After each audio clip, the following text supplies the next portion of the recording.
The team once completed 900 passes in a single match, more passes than some entire teams manage across 2 full games combined. And they did this while playing without a single recognized striker on the field, breaking one of football's most basic rules on purpose. This wasn't some experimental gimmick. This is Tiki-Taka, a tactical style that turned Spain into the first team in over 80 years of major tournament history to win 3 consecutive international titles. Today we're breaking down exactly how this style was built, why it worked so devastatingly well, and eventually, why the very thing that made it unstoppable also became its downfall. Quick basics first. In football, most teams try to move the ball forward quickly, looking to create scoring chances as fast as possible. Tiki-Taka flips that idea completely. The name itself is basically Spanish onomatopoeia, mimicking the quick, rhythmic sound of the ball being tapped back and forth.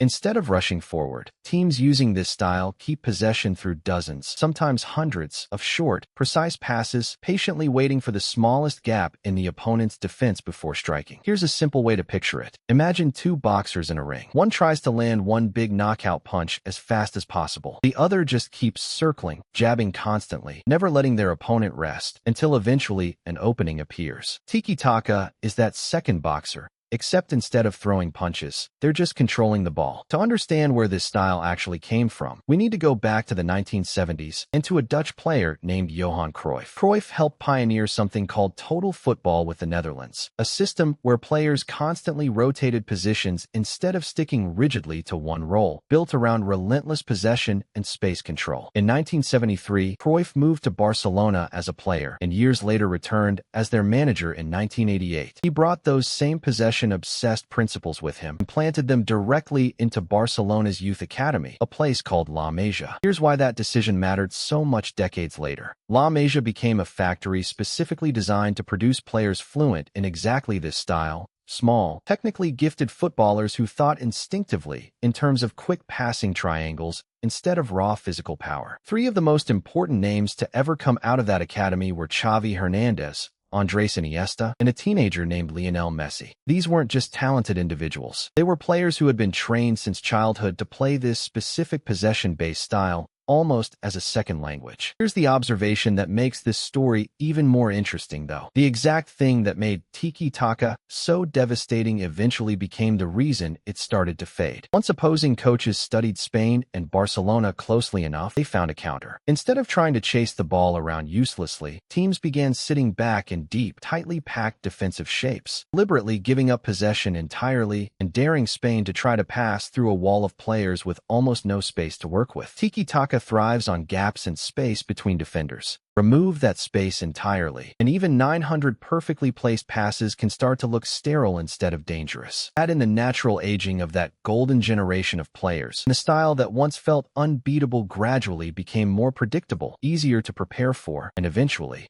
less dominant. So what's the actual lesson buried inside this whole story? Tiki-Taka wasn't luck, and it wasn't one brilliant coach improvising during a single tournament. It was a decades-long chain reaction, starting with Cruyff's ideas in the 1970s, planted directly into a youth academy in the 1980s, refined into a system by Guardiola in the 2000s, and finally proven on the international stage by Spain from 2008 to 2012. 3 completely different eras, 3 different generations, one continuous philosophy passed down like a family recipe, until it produced the most dominant international run in modern football history. Quick recap before we wrap up. Tiki-Taka traces back to Johan Cruyff's total football philosophy in the 1970s, planted into Barcelona's La Masia Academy, and eventually systematized by Pep Guardiola into a club dynasty. Spain then carried that exact style to the international stage, winning Euro 2008, the 2010 World Cup, and Euro 2012, becoming the first national team ever to win 3 consecutive major tournaments. Eventually, opponents adapted and the era faded, but its influence on how football is coached never really went away. Here's the final thought worth remembering. Tiki-Taka proved that in football, controlling the ball can matter just as much as controlling the scoreline. Sometimes the most dominant thing a team can do isn't scoring quickly, simply never letting the other team touch the ball long enough to score at all. If breakdowns like this make football finally click for you, subscribe, because this channel turns the biggest stories in the sport into something anyone can actually understand. The man who eventually turned this philosophy into an actual trophy-winning machine was Pep Guardiola, another La Masia graduate himself, appointed as Barcelona's head coach in 2008. Guardiola didn't invent these ideas. He organized them, codifying exact passing distances, positioning rules, and pressing triggers until the entire system became almost automatic for his players. The results were staggering. In just 4 years in charge, Guardiola's Barcelona won 14 trophies total, including 2 Champions League titles, Europe's biggest club competition. Here's an interesting wrinkle most fans miss. Barcelona often played without a traditional striker at all, using midfielder Cesc Fabregas in a role nicknamed the false nine, a player positioned like an attacker on paper, but who consistently dropped deep into midfield to create extra passing options instead of just waiting near the goal. It confused defenders who had no idea whether to mark him as a striker or ignore him as a midfielder. So Barcelona had built this devastating club-level machine. The real question was whether it could actually translate to the international stage, where players from different clubs with different habits had to gel together in a matter of weeks instead of years. Spain answered that question emphatically, starting at Euro 2008. Playing this same possession-heavy style under coach Luis Aragonés, Spain beat Germany 1-0 in the final, courtesy of a goal from Fernando Torres. It was Spain's first major international title in 44 years, ending decades of underachievement for a country that had talent but never seemed to put it all together. 2 years later came the pinnacle, the 2010 World Cup in South Africa. Spain, now led by coach Vicente Del Bosque, ground their way through the tournament using the exact same relentless possession approach, frustrating opponent after opponent into exhaustion. In the final against the Netherlands, the match remained scoreless deep into extra time, until Andres Iniesta, a pure product of that La Masia Academy system, finally broke through with the winning goal. Spain had won their first ever World Cup, using a style built almost entirely around patience instead of speed. Then came Euro 2012, and this is where Spain didn't just win again, they made an actual statement. In the final against Italy, Spain won 4-0, an emphatic scoreline for a European Championship final. Buried inside that match is a stat that sounds almost fake. Xavi completed 96 passes in that single final with 100% accuracy, not one single misplaced pass, in the biggest match of an entire tournament. That victory made Spain the first national team in football history to win 3 consecutive major international tournaments: Euro 2008, the 2010 World Cup, and Euro 2012, a feat no European nation has matched since.